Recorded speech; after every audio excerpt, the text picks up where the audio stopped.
As I go through the answers, make sure you are making notes of what you have questions about so that you can ask before the assessment. Starting with number 1, says for each of the following, state whether the number is rational or irrational. Justify each answer. When you justify your answer, we actually want you to show us how it is a ratio using A over B form for anything that's rational. That's what you're going to have to do on your assessment. So what that looks like, square root of 41. It's not a perfect square root, so right away it's irrational. And we can say not perfect square root for the justification. We can only use this ratio explanation if it is rational. Second one, square root of 36, I know is simply actually the number 6, which makes it rational. And so it's 6 over 1. That's my ratio. That's proving that it's rational. And then my vocabulary that I would use is a perfect square root, which makes it rational. Next one, 3.123 is rational because as a ratio, it would be 3, 1, 2, 3, and that's hundredth or thousandths.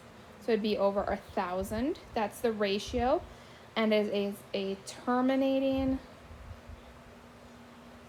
decimal for the vocabulary. Next one, 1.234 ... It is irrational. Can't be written as a ratio because it's non-terminating. And it is non-repeating. Next one, 2 2/5 is obviously rational. We have to write it as a ratio of a single number over a denominator, so we have to make it improper. 10 plus 2 is 12. It's really 12/5. There's my ratio. And it is because it is a fraction. And anything you can write as a fraction or a ratio is going to be rational. And last but not least, 2.4 repeating. It is a repeating decimal, so I know it is rational.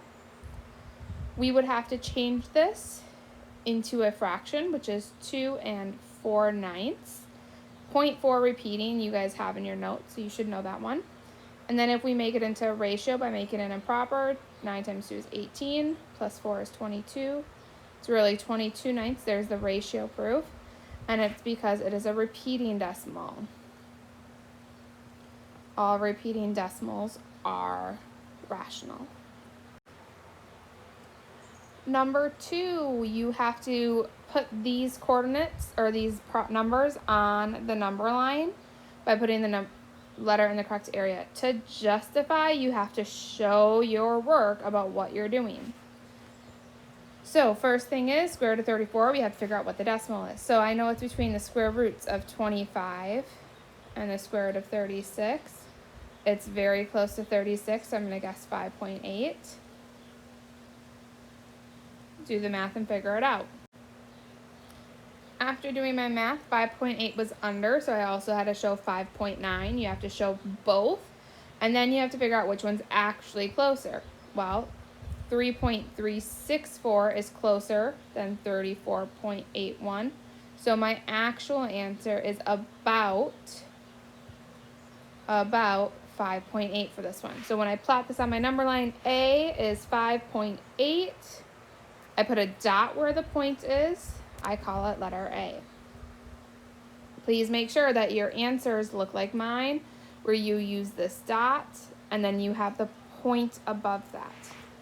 B, negative square root of 49.49. So I know 49 is 7. Because of how decimals work, it is 0.7. Because 0.7 times 0.7 would be 0.49. It is negative. So here's my answer.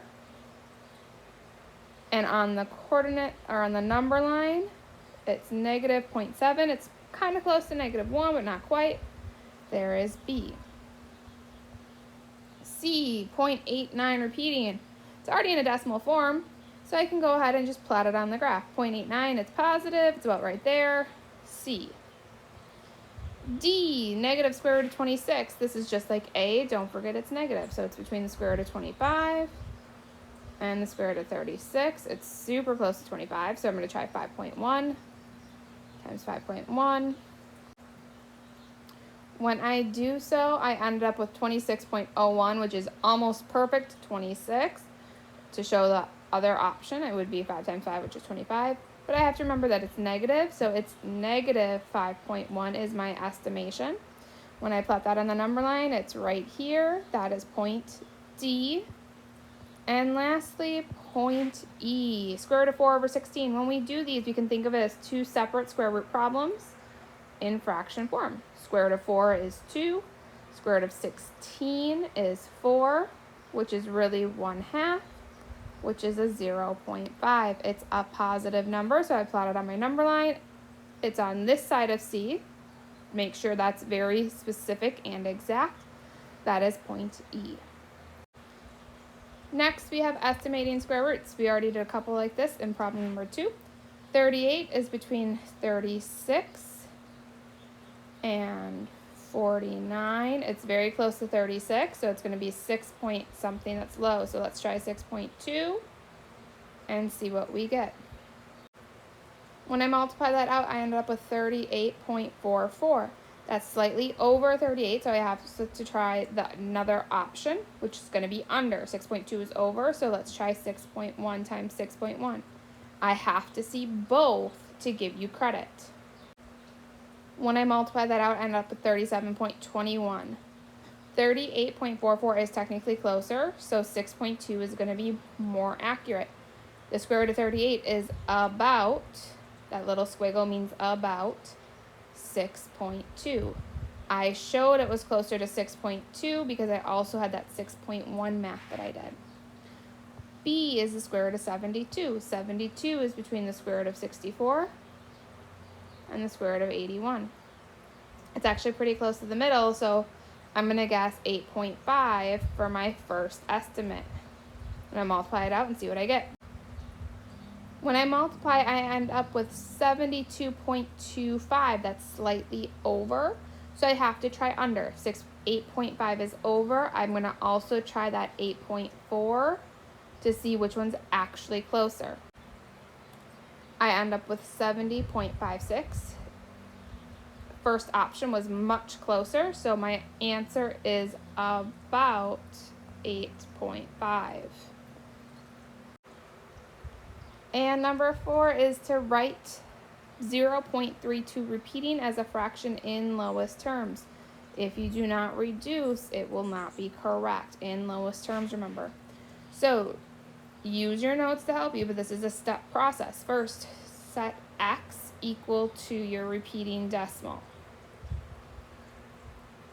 Step 2, because I have 2 decimals repeating, I'm going to multiply both sides by 100.